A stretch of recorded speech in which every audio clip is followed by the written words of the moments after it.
এখন এই 3D ইমেজের মাধ্যমে আমরা দেখব শুক্রাণু বা স্পার্ম, যেটা টেস্টিস অর্থাৎ শুক্রাশয় থেকে উৎপন্ন হয় এবং পুরুষদের বডি থেকে।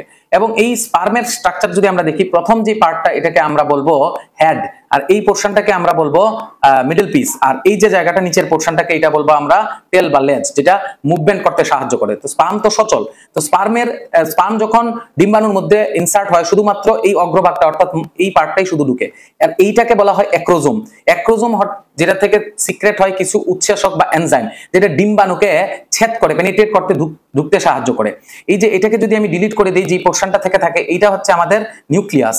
এই যে নিউক্লিয়াসের মধ্যে থাকবে এই যে দেখো ক্রোমোজোম, যার বাবার দেহের সমস্ত গুণাবলী এটার মধ্যেই থাকে, আর এটা হচ্ছে নিউক্লিয়ার মেমব্রেন, আর এগুলি হচ্ছে আমাদের লাইসোজোম। তাহলে মিডল পিসের কাজ কি?